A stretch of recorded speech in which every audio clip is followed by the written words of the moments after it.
Bonjour et bienvenue dans ce premier numéro de Parlement Hebdo à l'occasion de la rentrée parlementaire. Nous sommes ravis de vous retrouver en compagnie de Mickaël Zamès. Bonjour Mickaël. Députés et sénateurs ont donc repris la route des hémicycles 2 semaines avant la date prévue. À l'Assemblée, les députés ont planché sur le texte des emplois d'avenir, l'une des mesures phares du programme Hollande. Les sénateurs, eux, ont adopté leur premier texte sur le logement social. Le Parti socialiste s'est choisi un nouveau premier secrétaire. Ce sera Harlem Désir. Rien n'est encore officiel puisque 6 motions vont se disputer les votes des militants d'ici au 11 octobre. Martine Aubry quitte son poste en cette fin de semaine. Tout est joué d'avance, se plaignent les petits candidats. Et pas de jaloux du côté de l'UMP, cela n'est pas plus simple pour l'élection du président du parti. Les candidats ont jusqu'à mardi prochain pour trouver leurs 8000 parrainages. Là encore, les petits candidats se plaignent de ne pas pouvoir exister face au duel Copé-Fillon. Et avec nous pour commenter toute cette actualité, Henri Guénaud. Bonjour Henri Guénaud. Bonjour. Député UMP des Yvelines, vous êtes l'ancienne plume de Nicolas Sarkozy pendant plus qu'un quinquennat, on va dire. Vous êtes également en piste. Vous êtes candidat pour la présidence de l'UMP. Vous avez été déclaré début septembre. Mais je vais peut-être juste m'arrêter là pour ce portrait que je viens de dresser, pour laisser la parole à vos collègues, vos nouveaux collègues députés. Ça se passe ici, regardez. Comment vous jugez ses premiers pas ici à l'Assemblée? Comme n'importe quel député qui a son premier mandat. Sans plus? Oui, sans plus ni moins. Je le vois beaucoup plus sur les écrans de télévision que dans les enceintes parlementaires. Oui. Il faut éviter aussi de vouloir trop rapidement monter ses muscles en disant « regardez qui je suis, c'est moi, monsieur X qui a déjà fait ci, c'est ça et ça ». Donc je trouve ça plutôt bien qu'il y ait entre guillemets une approche relativement modeste. Je constate que c'est un député qui est très présent et très travailleur, et je peux vous dire pourquoi je le sais, parce qu'il a le bureau qui est voisin du mien. Donc on a un point commun, c'est que la lumière est allumée tard le soir dans son bureau comme dans le mien. Il va constater qu'on a sans doute moins de pouvoir à l'Assemblée que lorsqu'on est le conseiller spécial du président de la République. Et puis on gagne moins d'ailleurs, beaucoup moins. Mais ça, il n'aime pas trop qu'on en parle. Vous le voyez où dans 10 ans, Henri Guénaud? Je ne sais pas. Posez-lui la question, je n'ai pas d'idée en la matière. Mais si vous sous-entendez par là l'Élysée entre guillemets, vous verrez bien. Écoutez, je ne sais déjà pas où il était il y a 10 ans. Donc du coup, me demander ce qu'il fera dans 10 ans, je lui souhaite le meilleur naturellement. Voilà pour les propos recueillis par Thomas Soulier. Je vois que vous avez esquissé un léger sourire. Mais comment ça se passe, les relations avec vos nouveaux collègues, alors que vous les avez vus tous défiler à l'Élysée? Il doit y avoir un rapport de force un peu différent, non? Mais il n'y a pas de rapport de force, il n'y a jamais eu de rapport de force. Ce sont pour la plupart des amis de longue date, sauf les tout nouveaux, donc tout ça se passe très bien. Le métier de député vous plaît? C'est peut-être un peu tôt pour le dire, mais là oui, on entendait un de vos collègues qui disait qu'il va vite comprendre qu'il va avoir moins de pouvoir. C'est vrai qu'un député tout seul a moins de... Enfin, j'ai jamais eu de pouvoir d'ailleurs, mais peut-être moins d'influence sur la vie. Non, vous savez, être conseiller, ça n'est pas, ça ne permet pas d'avoir un pouvoir de décision. Le seul qui décidait, qui traçait une ligne à l'Élysée, c'était le président de la République. Bon, pas moi. Voilà. Et Nicolas Sarkozy était tout sauf une marionnette, sauf quelqu'un à qui on pouvait dicter sa conduite. Je n'ai d'ailleurs jamais songé à le faire. Le contact avec les Français, ça a été difficile pour vous parce que vous êtes vraiment passé de l'homme de cabinet à l'élu. Vous avez des contacts le week-end avec les Français de votre circonscription. C'est un effort pour vous Pas du tout. Non, pas du tout. Moi, j'ai toujours aimé les contacts avec les gens, donc ça ne m'a absolument pas coûté.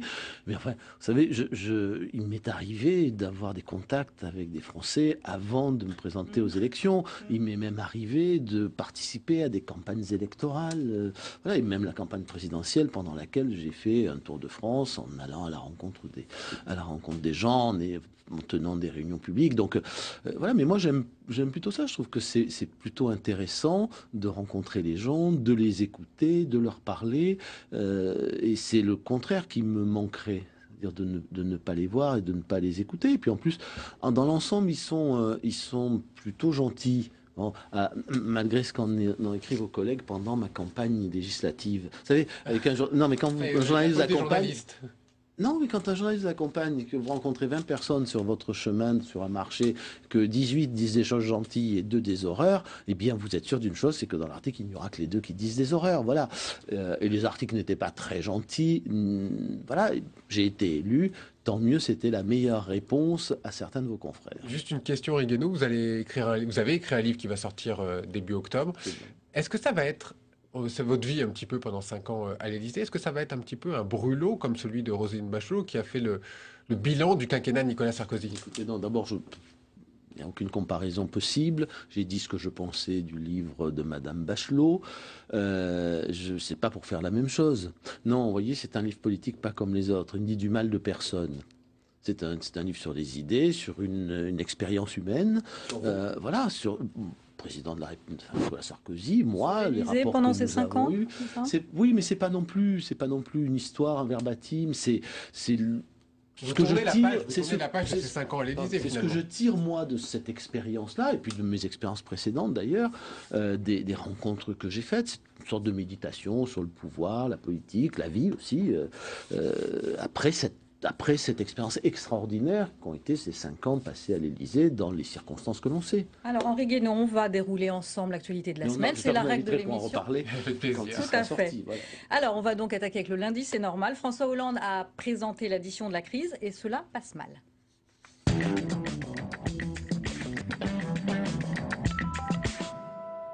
30 milliards, c'est donc la facture salée présentée dimanche soir à la télévision par François Hollande. Le président de la République a détaillé la note. 10 milliards de réduction des dépenses, 10 milliards d'impôts en plus pour les ménages, 10 autres encore pour les entreprises.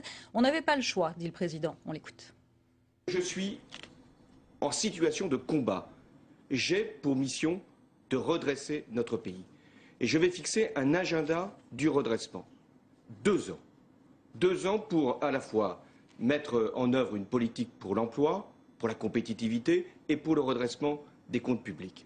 J'entends bien les impatiences. Je ne vais pas faire en 4 mois ce que mes prédécesseurs n'ont pas fait en 5 ans ou en 10 ans. Vous voyez bien que c'est un effort considérable. 30 milliards, ça ne s'est jamais fait dans l'histoire de la Ve République. Et j'ai cette responsabilité. Et je ne le fais pas simplement parce qu'il faudrait le faire, je le fais par conviction. Parce que je ne veux pas laisser à mes successeurs et je ne veux pas laisser non plus à mes enfants la charge de la dette de la France. Il a dit toujours, les réactions sont nombreuses. L'UMP a même mis une pause dans sa compétition interne pour riposter. Le PS défend les efforts nécessaires et la gauche de la gauche s'alarme. Les réactions recueillies par Jérôme Rabier. Moi, je n'ai rien entendu qui permette de dire que d'ici 2 ans, on aura effectivement une relance économique réelle.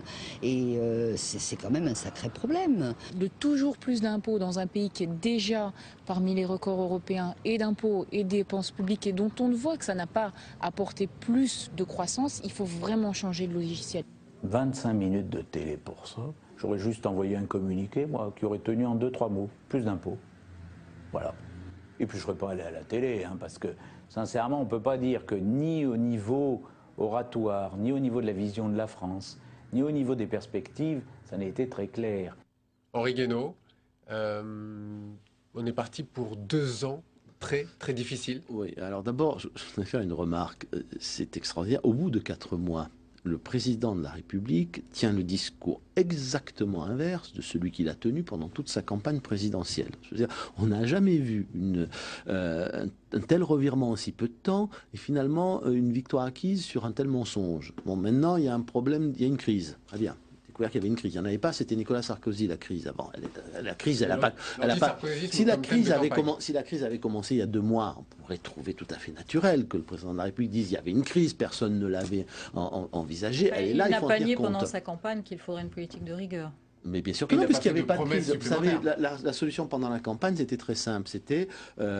Nicolas Sarkozy est responsable de tout, du chômage, du pouvoir d'achat, de la situation de l'Europe, etc. Donc quand il s'en ira, eh bien, tout ira mieux. Voilà, il est parti, tout va plus mal. Mais la crise existait déjà. Il n'a pas découvert la crise. Donc c'est Voilà, c'était un mensonge qui apparaît aujourd'hui très clairement. C'est vrai aussi, la compétitivité, maintenant, c'est un problème. Le coût du travail qui n'était pas un problème, qui n'existait pas, est maintenant un problème. Le traité européen, qui était soi-disant un abandon de souveraineté, n'est finalement plus un abandon de souveraineté, etc. Je veux dire que là, on a quelque chose d'extraordinaire. C'est l'aveu d'un énorme mensonge. Ça ne favorise ni la mobilisation des Français et ça ne renforce pas non plus la crédibilité de la parole politique. Voilà ma première réaction. Mais j'en ai une deuxième sur le fond. Je suis un président de combat. Vous y croyez à ce président de combat? Écoutez, il ne suffit pas de le dire pour il suffit pas de le dire pour que ça soit crédible comparé à Nicolas Sarkozy. Le problème, c'est qu'on a retrouvé parfois des intonations sarkoziennes ou sarkozystes. Le problème, c'est que c'est un peu le sarkozysme sans cap, sans but, sans cohérence non plus. Donc il y a des similitudes finalement entre Nicolas Sarkozy et François Hollande? Non, mais tout ce qui est reproché à Nicolas Sarkozy, il le fait, mais il ne prend qu'une partie, c'est-à-dire l'apparence. Je suis un président de combat, sauf que quand Nicolas Sarkozy le disait, c'était à mon avis quand même un peu plus crédible. Et il l'a d'ailleurs démontré pendant toute la crise, au moins au cours des 4 dernières années, depuis le début de la crise en fin 2008. Alors Henri Guénaud, vous n'avez pas pu manquer cette une de Libération du lundi, je crois que tout le monde l'a vu. Casse-toi, riche-con, à l'adresse de Bernard Arnault qui demande la nationalité belge. Vous en avez pensé quoi de cette une? Moi, je déteste les insultes. Je pense que le journalisme, c'est... Non, mais le journalisme, c'est l'information. Oui, mais moi, ça ne me fait pas rire. Voilà, ça ne me fait pas rire. Je vous rappelle quand même que lorsque le président de la République, Nicolas Sarkozy, à l'époque, avait dit ça à quelqu'un, il venait de se faire insulter. Alors, c'est pas bien que le président de la République réponde de cette façon, sans doute, mais c'était humain. Il venait de se faire insulter par quelqu'un et il a répondu spontanément à l'insulte par une autre insulte. Voilà, là, c'est pas du tout la même chose. Et puis, c'est un journal qui a eu le temps de réfléchir à ce qu'il allait écrire. Et voilà, je trouve ça détestable. Je trouve qu'il y a aujourd'hui des journaux en France qui se permettent d'utiliser l'insulte vis-à-vis des gens avec lesquels ils ne sont pas d'accord. Eh bien, ça n'améliore pas le climat politique. Juste une petite curiosité. Vous étiez conseiller évidemment de Nicolas Sarkozy à l'époque. Est-ce que vous aviez mesuré au moment où il l'a dit que cette phrase aurait autant d'impact, serait un tel désastre, y compris dans l'impact qu'elle aurait sur la deuxième campagne présidentielle, sur sa réélection? Je ne suis pas sûr que ce soit la raison pour laquelle... On en a parlé tout au long de son quinquennat. Oui, mais bon, je pense qu'il y a beaucoup de gens qui ont compris aussi que les circonstances dans lesquelles ça s'était passé pouvaient pousser à ce genre d'attitude. Ce que je regrette, c'est que chaque fois que les journalistes en ont parlé, ils n'aient pas raconté toute l'histoire. Voilà, c'est-à-dire l'insulte du monsieur. Quand même, ce qui était le plus choquant dans cette affaire, c'était d'abord que quelqu'un français s'adresse de cette manière au président de la République. Voilà, ça, c'était au moins aussi choquant, sinon bien davantage que la réponse du président de la République. Mais c'est pas ça qui nous a fait perdre des élections présidentielles. D'ailleurs, qui peut savoir ce qui fait qu'il nous a manqué 1,5% de voix. Mais vous le savez, vous? Non, je vous pose la question. Mais vous êtes un spécialiste de la politique, vous devriez le savoir. Mais personne ne peut trancher. Vous étiez au cœur du système. Moi, je ne suis pas dans la tête des quelques centaines de milliers de Français qui auraient pu faire basculer le scrutin. Personne ne le sait. Quand on a un écart aussi faible, il est impossible d'avoir une théorie définitive sur cette affaire. D'ailleurs, ça ne m'intéresse pas. Moi, la seule chose qui m'intéresse, c'est de savoir si ce qu'on a fait était bien ou pas bien, si il faudrait le refaire exactement de la même manière. Voilà, c'est pas de droit d'inventaire. Mais dans l'inventaire de quoi je suis allé devant les Français pour défendre le projet, pour défendre le bilan. Ça veut dire quoi, le droit d'inventaire? Regardez un petit peu ce qui s'est passé, ce qui n'a pas fonctionné, pour essayer d'en tirer les conclusions. Non, c'est pas ce qui n'a pas fonctionné. Est-ce que nous avons toujours pris les bonnes décisions? Est-ce que nous avons toujours pris les bonnes mesures? Ça, oui, c'est une question que tout le monde se pose, que nous nous posons, que Nicolas Sarkozy se pose aussi. Voilà, mais ce projet, je l'ai défendu, et ce bilan, je l'ai défendu. Je ne vais pas maintenant m'en écarter, je ne vais pas prendre mes distances. Ce serait pas honnête, ce serait pas cohérent, ce serait pas conséquent. Vous assumez. Mais, oui, quelqu'un m'a dit l'autre jour, parce que j'ai dit que je voterais le traité, voilà, m'a dit mais c'est un député Gaudiot. Mais j'ai participé à cette négociation, je l'ai approuvé, je vais pas faire le... Non, c'est juste être conséquent, vouloir les conséquences de ce qu'on a fait. Voilà, c'est être responsable. Et pas dire le lendemain le contraire de ce qu'on a dit la veille. savez, je pense que ça ferait beaucoup de bien à la vie publique et à la vie politique. Mais je reviens un instant, pardon, parce je trouve qu'on a squeezé le commentaire sur M. Hollande. Vous aviez un deuxième commentaire à formuler. Au-delà du mensonge, il y a le fond quand même. C'est un sujet majeur aujourd'hui. D'abord, c'est pas 30 milliards qu'il faudra pour faire 3%. Si on fait 0,8% de croissance, comme il l'a dit, il faudra 35 milliards. Je reprends les chiffres de la Cour des comptes, c'est 33 milliards à 1% et 35 milliards à 0,8%. Bon, et si on fait moins, c'est-à-dire si on fait 0,3, il en faudra 40. Vous auriez été dans la même situation. Bon, donc il en faudra bien plus que ce qu'il dit. Le problème, c'est qu'on est au bord de la récession, au bord de la dépression en Europe. Faire une ponction de 20 milliards, 30 milliards d'impôts, 35 milliards, c'est tout simplement accélérer la marche vers la récession. Il faut peut-être se poser la question, et je le dis aussi à mes amis de l'opposition d'ailleurs, c'est pas le problème, pas de savoir si on va faire 40 milliards d'économies ou 40 milliards d'impôts. Le problème est de savoir si l'objectif est toujours raisonnable et s'il va pas falloir se poser la question de son adaptation à la situation de l'économie. C'est une question que vous pouvez Hollande, aussi il ne se la pose pas maintenant. Il est le plus grand. Monsieur Hollande, oui, mais moi je me la pose toujours. Et Monsieur Hollande est devenu le plus grand partisan de l'austérité qu'on ait jamais vu. En 4 mois, il nous fait le tournant de la rigueur. Ça va vous réjouir, Mais ça ne me réjouit pas du tout. Moi, j'ai toujours été contre les politiques d'austérité et je ne changerai pas. Et je rends grâce à Nicolas Sarkozy d'avoir essayé de faire le plus raisonnablement possible le chemin de l'ajustement budgétaire. Voilà. Et de ne pas avoir cédé à ceux qui voulaient aller trop vite. Voilà. On va avancer. Mais c'est un sujet essentiel. C'est le grand sujet aujourd'hui pour l'Europe et pour la France. On va passer à ce qui s'est passé à l'Assemblée le mardi. C'était la rentrée pour les députés et pour vous, évidemment.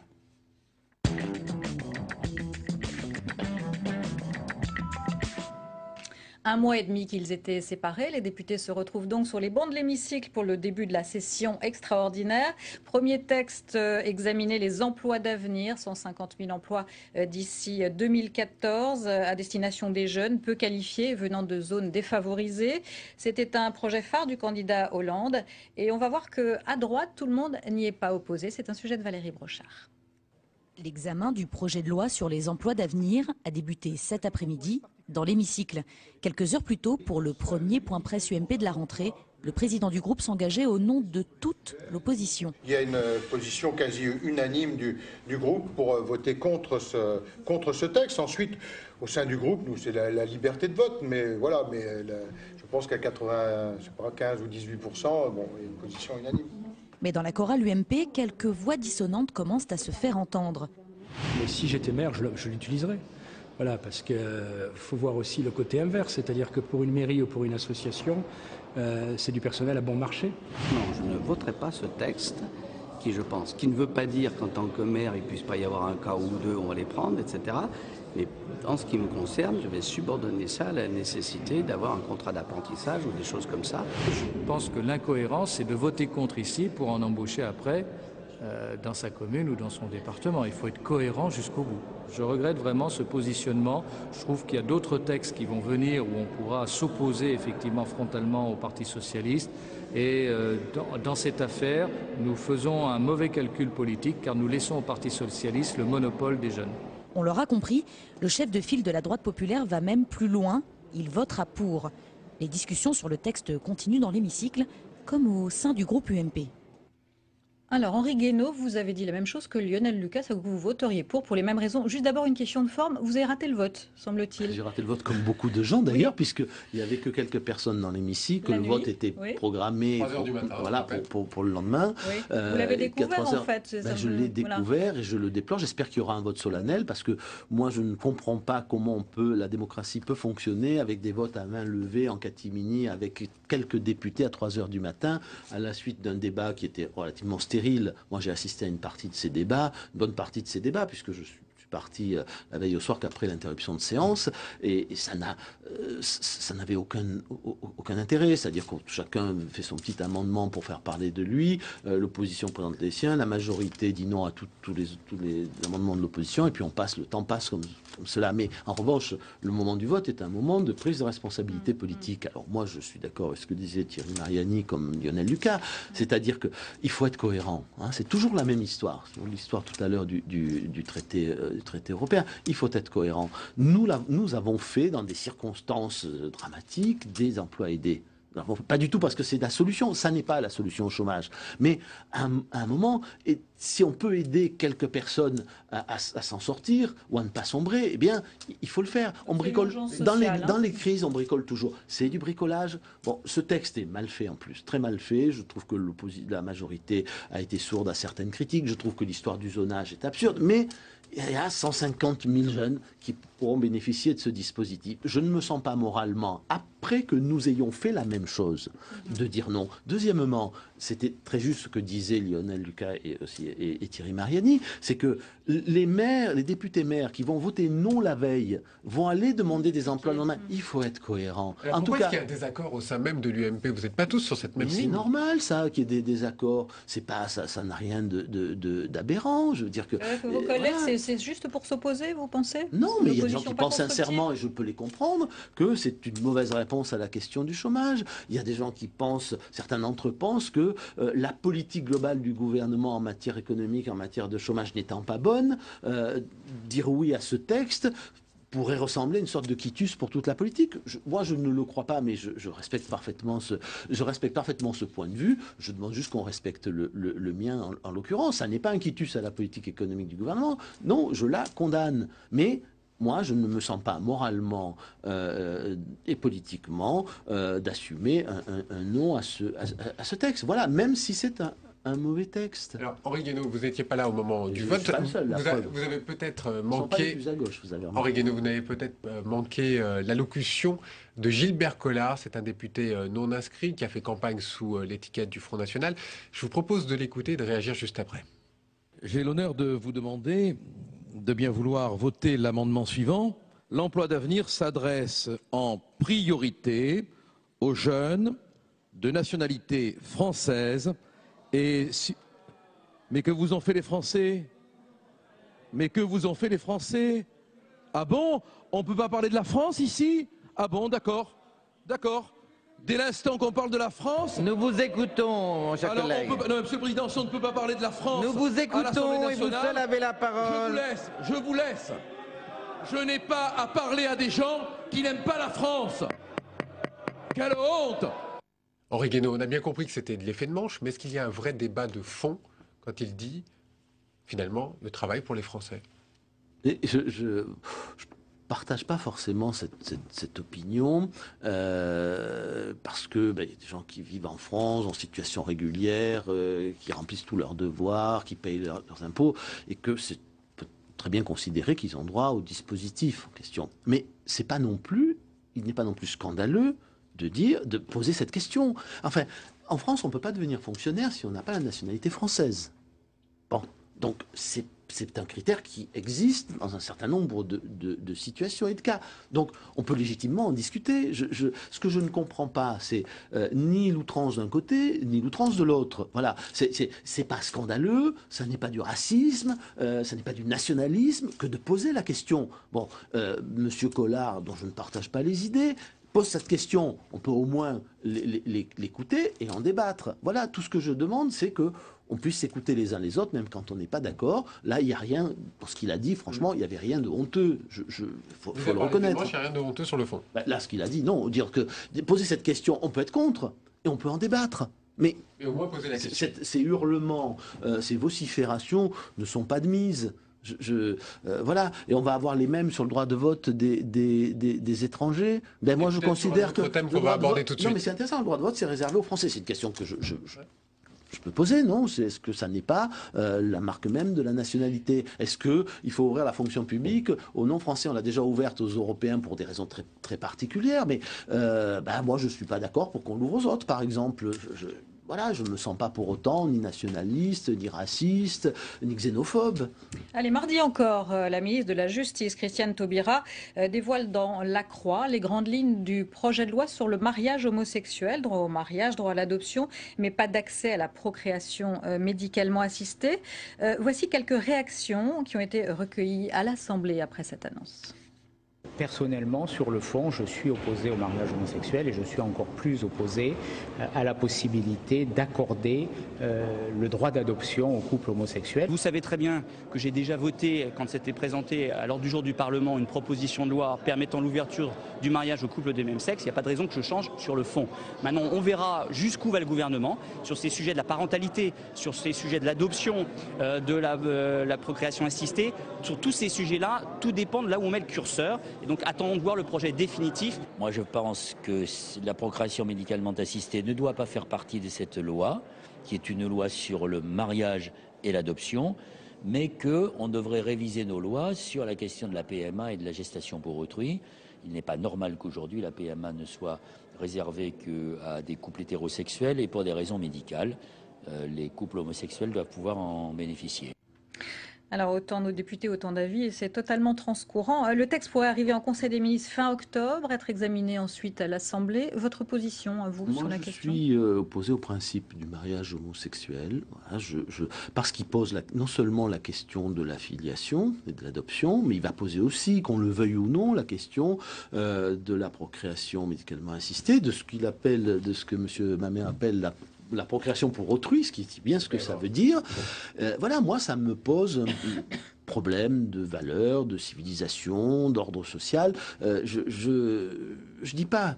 Vous voyez, c'est un grand débat de société. Non, mais c'est un grand débat de société. C'est un débat où chacun doit trancher avec sa conscience. Vous savez, moi, j'ai été élevé par deux femmes, ma mère et ma grand-mère. Bon, c'est ma famille. Je leur ai voué un amour et une reconnaissance éternelle. Mais pour autant, je ne souhaite pas que le modèle de la famille, sanctionné par les institutions, ça soit celui de deux femmes ou de deux hommes. Mais je comprends très bien que l'enfant qui a été élevé par deux femmes ou deux hommes, quelles qu'en soient les raisons, soit attaché à sa famille. Il y a dans cette affaire aussi beaucoup de souffrance, beaucoup de frustration. Il faut en tenir compte et il faut là aussi que nous nous respections les uns les autres. C'est-à-dire que ce débat ne doit surtout pas devenir caricatural. Il faut se garder de toute outrance, de toute insulte et il faut être dans le respect de chacun. Voilà. Mais ma position morale que le débat à l'Assemblée, vous souhaitez que le débat à l'Assemblée soit ouvert et parce que vous déploriez tout à l'heure qu'il n'y ait pas de débat à l'Assemblée. Je souhaiterais même c'est Jean Leonetti qui nous en a parlé longuement dans notre dernière réunion de groupe. Je souhaiterais même qu'il y ait un débat national sur cette question, en tout cas une consultation nationale, qu'on en discute. Pour l'instant, on n'en est pas là. Le référendum, c'est vrai que ça rend les choses très brutales. C'est une question très brutale. Donc, si on pouvait... C'est oui ou c'est non, un référendum? Oui. Alors, à la fin, je ne sais pas si ce sera une solution, mais en tout cas, un débat une forme de forum, de comme il y a eu sur l'identité nationale à une époque. Il y a eu d'autres forums et d'autres débats, heureusement mieux réussis que celui-là. Ça apporte quelque chose, je pense qu'on ne peut pas se passer d'une discussion avec la société sur une question de ce genre. Voilà, parce que c'est une question qui touche très profondément aux croyances, aux valeurs, à la conscience de chacun. Et que un gouvernement, une majorité, n'a pas un mandat pour toucher sans précaution à ce genre de choses. Enfin, je le dis très, très, très profondément parce que compte, la filiation, la procréation, tout ça, ce sont des choses qui sont très, très, très profondes. Donc, en discuter le plus sereinement possible, le plus normalement, le plus respectueusement possible, tous ensemble, me paraît en tout cas quelque chose d'absolument nécessaire. Voilà. Encore une fois, ma position sur le fond et sur le principe, elle est très claire. On pourra en discuter plus longuement. Mais voilà, je trouve que ça mérite quand même une discussion approfondie avec la société. Et un débat national. Henri Guénaud, on va passer au mercredi. La fumée blanche est enfin sortie de la rue de Solferino.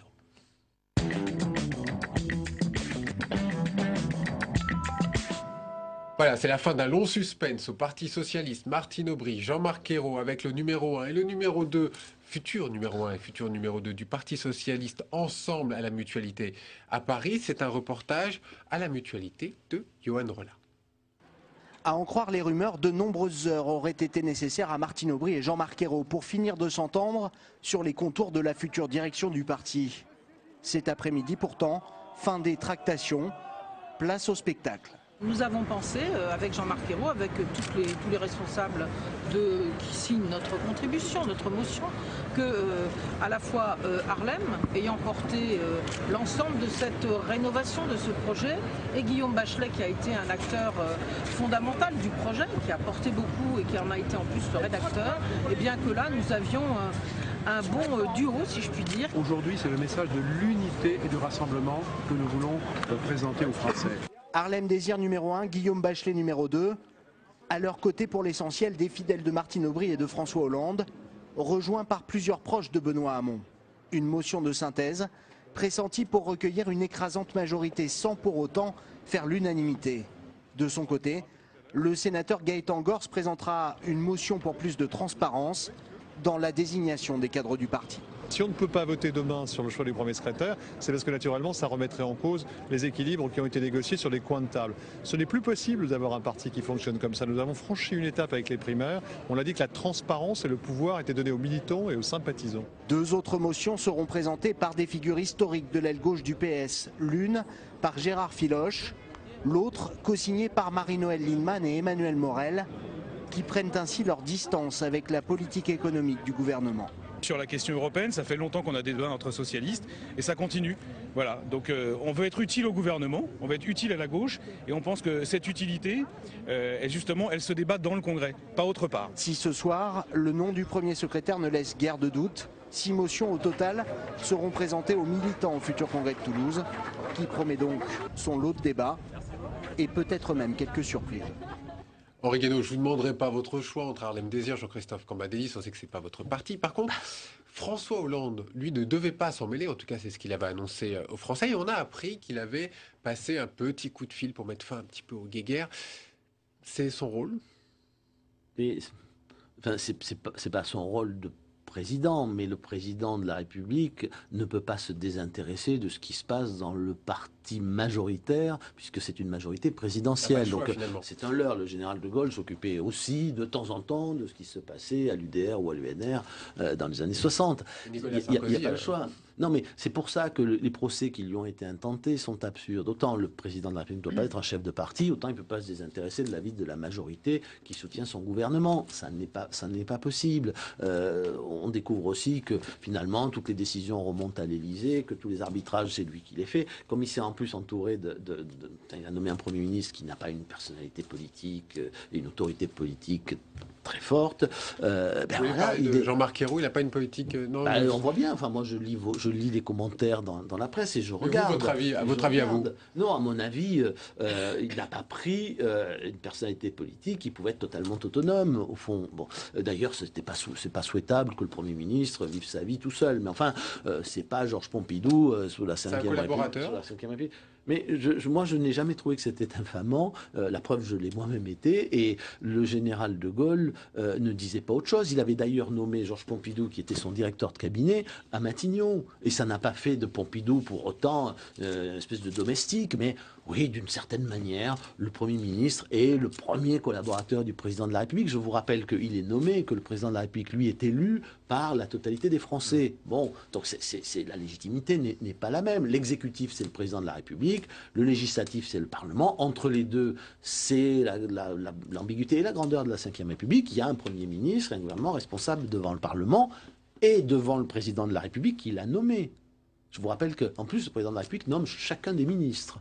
Alors, Henri Guénaud, on va continuer. Harlem Désir donc arrive à la tête du Parti socialiste et à l'UMP qui arrivera à la présidence. Vous faites partie des candidats. Vous avez jusqu'à mardi pour trouver vos 8000 parrainages. Évidemment, vous posez la question, mais vous allez nous dire tout ça. Mais on va d'abord faire un petit rappel de la situation et des positions de chacun avec Paul Bouffard. C'est une campagne qui aura marqué les esprits. Depuis plusieurs semaines, les candidats à la présidence de l'UMP ont fait de cette élection un véritable pugilat. Tout le monde veut être l'héritier du sarkozysme. Dans la course à la présidence du parti, les chefs se font la guerre. D'un côté, Jean-François Copé, le secrétaire général de l'UMP, continue d'attaquer l'ancien Premier ministre. Lui s'oppose au candidat des barons de l'UMP. Jean-François a raison de se poser en candidat du peuple militant, qui n'a pas à se laisser dicter de choix par les sondages, sur les sympathisants, etc. C'est plutôt est-ce qu'il y a le candidat des adhérents et le candidat des sympathisants? Est-ce qu'il y a le candidat d'une opinion publique qui n'a pas une vision du fonctionnement du parti, mais qui a plus l'idée de 2017 que 2012-2015? C'est plutôt ça la différence pour moi. Dans le camp Fillon, la ligne jaune est franchie par Jean-François Copé. C'est vrai que ces derniers temps, un grand nombre d'élus ont rejoint la candidature de François Fillon et appelé à soutenir cette candidature. Mais si ces élus appellent à soutenir François, c'est peut-être tout simplement qu'ils écoutent leurs militants et peut-être tout simplement que François Fillon est le chouchou de leurs militants. Et au milieu de ce duel à couteau tiré, la démocratie a du mal à trouver sa place. Plusieurs ténors du parti interpellent le secrétaire général sur l'organisation de la campagne, sur les conditions du scrutin.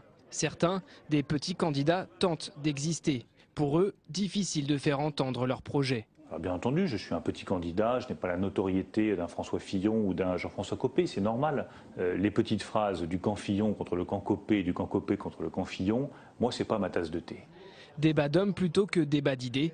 Pour l'instant, l'UMP est loin de l'unité. L'air de rien, à l'arrivée, le 18 ou le 25 novembre, théoriquement, on se rassemble. Si on continue comme ça, le rassemblement va être difficile. Alors, vous faites partie des petits candidats qui vont tenter d'exister. Non, je ne me sens pas petit. Alors, des candidats qui vont tenter d'exister, dites-nous. Non, ce n'est pas tenter d'exister, il y a des procédures. Bon, les procédures qui sont prévues dans les statuts sont absurdes. Tout le monde le reconnaît aujourd'hui, simplement, elles n'ont jamais servi. Pour la première fois, elles servent. On se rend compte qu'elles sont... Vous les connaissiez avant de vous présenter, donc... Moi, oui, parce que je me suis présenté à la fin, parce que je ne supportais plus ce spectacle. Mais quand on a lancé le processus en juin, personne ne se souvenait de ce qu'étaient réellement les règles et n'avait pas pris la mesure de leur inanité. Enfin, c'est juste impraticable. Vous avez une idée de vos parrainages, du nombre de vos parrainages? Non, ça arrive, on va bien voir. Mais vous savez, il faut bien comprendre une chose. C'est que, premièrement, 8000 parrainages, c'est une vraie campagne. Bon. Vous ne pouvez pas aller chercher un par un, ça n'est pas vrai. D'ailleurs, les grands candidats ne font pas ça. Un est secrétaire général, donc il parle aux militants tous les jours à travers... c'est plus facile pour lui, etc. Oui, mais ça, bon, après tout, c'est normal. Hein. Quand il y a un président de la République en exercice qui se présente, c'est pareil. Mais bon, pourquoi pas. De l'autre côté, vous avez un ancien Premier ministre qui a rassemblé des réseaux d'élus. Alors là, c'est très simple. Les élus, qu'est-ce que vous savez ce qu'ils font? Ils pré-remplissent les bulletins et puis ils les donnent à signer à leurs proches. Vous assimilez ça à de la triche? Oh ben il y en a. Vous savez, moi, quand un militant rentre dans une permanence, c'est arrivé l'autre jour, et qu'on demande un bulletin pour me soutenir, et qu'on lui donne un bulletin avec le nom déjà écrit dessus, et qu'on refuse de lui en donner un sans le nom écrit, j'appelle pas ça de la démocratie. Bon, mais de toute façon, c'est impraticable. Les statuts sont impraticables, bon, et vont donner un résultat sans doute tout à fait absurde. Et deuxièmement, la manière dont les choses se passent n'a rien à voir avec la démocratie. Au final, l'exercice, il est raté, c'est ça? L'exercice est raté, absolument. L'exercice est raté, je le redirai d'ailleurs, je le dirai demain en Haute-Savoie, puisque Bernard Accoyer a réuni tous les candidats, je le redirai, et je le redirai publiquement. Il faut se dire la vérité quand on est entre amis à l'intérieur d'une famille politique, il faut se dire la vérité. La vérité, c'est que cet exercice est raté. Alors, c'est pas parce que les socialistes font pire. Et ils font pire. Moi, des arrangements derrière le rideau, ça m'insupporte. Celui qui sera élu sera mal élu? Il sera élu. Bon, voilà, il sera élu maintenant. Voilà, il sera élu. Bon, il y aura un président à l'UMP qui remplira les fonctions de président. Mais un de vos collègues m'a dit, voilà, l'UMP cherche un chef. Non, pas du tout. C'est pas un chef, ce sera le président de l'UMP. Et puis voilà, c'est pas non plus... Non, moi, j'ai pas de chef. Vous savez, un chef, c'est soi-même qui décidons de suivre quelqu'un. Bon... Parce que quand on lui disait, est-ce que vous êtes inconditionnel de tel ou tel, il disait, moi j'étais inconditionnel une fois dans ma vie, c'était du général de Gaulle. Bon, je l'aurais peut-être été aussi si j'avais eu l'âge. J'ai suivi Nicolas Sarkozy pour un tas de raisons. Bon, et j'ai accepté cela, tout en gardant ma liberté de dire non un jour. Eh bien là, il n'y a pas Nicolas Sarkozy, il n'y a pas le général de Gaulle, il n'y a pas Philippe Séguin non plus. Il y a le fantôme de Nicolas Sarkozy qui traîne. Ah oui, disons que je me rallie au fantôme de Nicolas Sarkozy. J'aurai un président, pas un chef, et certainement pas un candidat au présidentiel de 2017. Nous reparlerons de ça le moment venu. Ça n'est pas le moment. On est bien d'accord que vous avez très peu de chances d'avoir vos parrainages. Et nous verrons, ça dépend. Bon, imaginons que vous ne les ayez pas, je vais y arriver. Vous vous rangez derrière qui? Un Fillon, un Copé, derrière personne? D'abord, je ne me range derrière personne. Peut-être à un moment, dirais-je ma préférence, je ne me range derrière personne. Vous savez, j'ai cessé, le 6 mai, j'ai cessé d'être le collaborateur de quiconque. Voilà. Peut-être ça reviendra, mais je choisirai moi-même. Et pourtant, on se dit que le gaulliste social, le séguiniste, c'est François Fillon. Ah, mais ça, c'est vous qui le dites. C'est vous-même aussi. Si jamais vous n'avez pas vos parrainages, celui qui vous ressemble le plus, ça serait François Fillon. Ah, vous croyez qu'il me ressemble beaucoup? Regardez, on n'a pas. Je crois qu'il a dit. Il a dit que Nicolas Sarkozy, on avait plein de choses en commun, puis on avait des différences. Et bien, avec François Fillon, nous avons plein de choses en commun, et nous avons des différences. Si je me reconnaissais pleinement dans l'un ou dans l'autre, je n'aurais pas présenté ma candidature. Moi, ma candidature est très simple. Je veux qu'il y ait plus de démocratie, bien sûr, et plus de gaullisme à l'UMP. Bon, alors, si tout le monde devient gaulliste et si l'interprétation que chacun donne du gaullisme se rapproche de la mienne, j'en serais ravi. Pour l'instant, je ne m'y retrouve pas assez pour soutenir l'un ou l'autre des deux candidats. Nous verrons au cours de la campagne. Et réponse sur les parrainages la semaine prochaine. Les parrainages, c'est la règle, c'est comme ça, même si elle est absurde, aux militants de choisir. Mais vous savez, tout le monde n'a pas chez lui une imprimante, n'a pas chez lui une photocopieuse, tout le monde ne sait pas où trouver le bulletin quand il n'a pas Internet. Bon, tout ça, tout ça est absurde. Voilà, il faudra revoir tout ça. Voilà, il faudra c'est raté, il faut en tirer les conséquences. Voilà, c'est je vous propose aussi de passer au jeudi. Le Sénat s'intéresse à un texte sur le logement.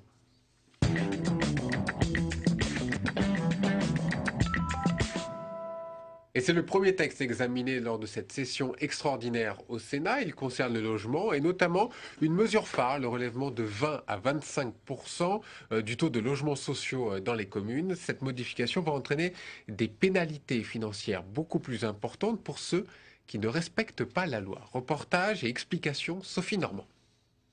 Multiplier par 5 les sanctions pour les villes qui ne respectent pas le taux de logements sociaux.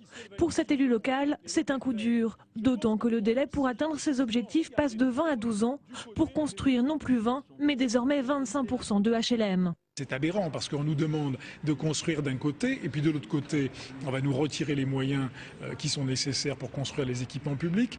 Dans les faits, ce durcissement des sanctions, comme la hausse à 25% de création de logements sociaux, ne devrait concerner que les communes qui traînent des pieds pour rattraper leur retard. Il y en a un certain nombre, dont c'est celles-là qui sont visées, celles qui sont en déficit de logements sociaux et qui font des efforts.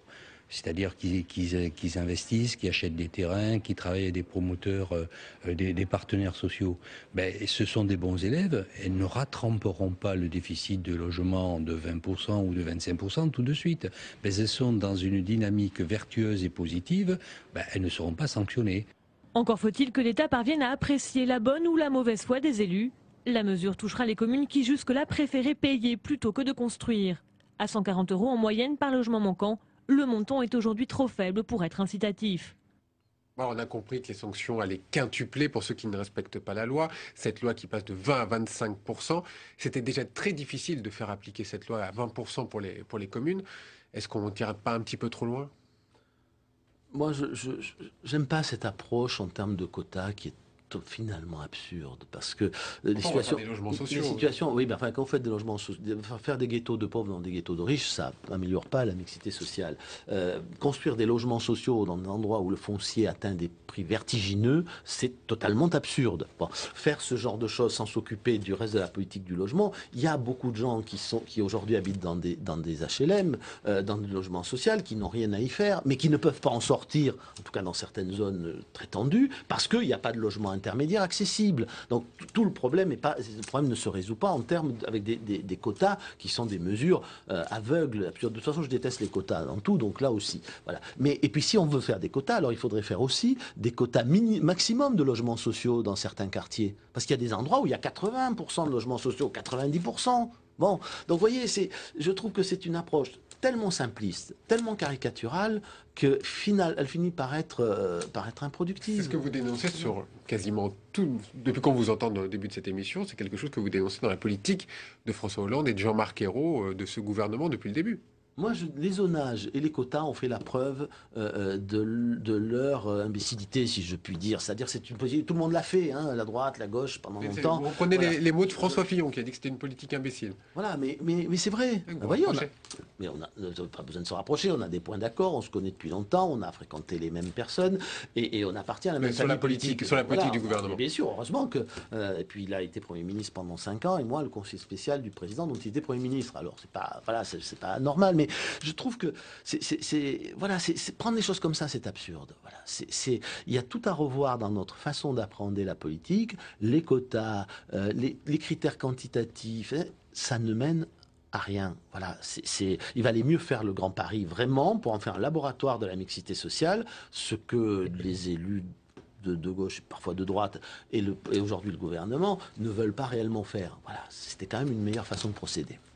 Henri Guénaud, merci d'avoir été avec nous tout au long de cette émission. Vous aurez appris cette semaine donc, que pour ne pas rater un vote à l'Assemblée, il faut être là tout le temps, ce qui est un peu impossible.